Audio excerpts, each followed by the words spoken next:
భగవంతుడు ఏమైనా కోరుకోవాలి, అమ్మని ఏదైనా కోరుకోవాలి అంటే ఒకటే కోరుకోవాలి. అదేమిటి అంటే కష్టాన్ని ఇవ్వకూడదు అని కోరుకోకూడదు. కష్టాన్ని ఇవ్వు అమ్మా, కష్టాన్ని నాకు ఇవ్వు, ఆ కష్టాన్ని తట్టుకునే శక్తిని ఇవ్వమ్మా అని చెప్పేసి మనం కోరుకోవాలి. ఎందుకంటే కష్టం లేని మనిషి లేడు ఎక్కడ కూడా. మరి అటువంటి అమ్మ మన ముందు కూర్చున్నారు. నిజంగా అమ్మవారు ప్రత్యక్షమైందంట మన ముందు. ఎవరు వచ్చారు? మీరు తెచ్చిన ఫాదని చూసి సంతోషించి అమ్మవారు వచ్చి ఒక వరం కోరుకో అని కోరిందంట.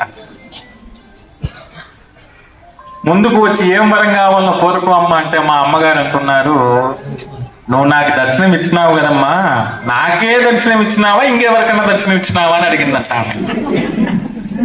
అమ్మ చెప్తుందంట, నీకంటే ముందు పక్కింటికి వెళ్ళి వచ్చినానమ్మా అని చెప్పిందంట. ఏమి అడుగుతుందంట. సరే ఆమె పక్కింటి ఆమె ఏం అడిగిందమ్మా అని చెప్పిందంట.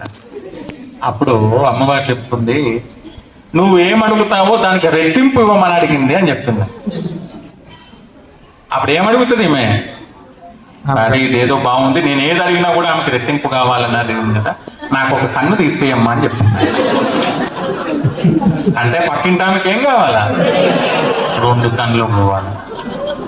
ఇటువంటి బుద్ధి మనలో ఉన్నంత వరకు కైలాసమే వచ్చి మన ఇంట్లో ఉన్నా కూడా ప్రశాంతత అనేది ఉండదు.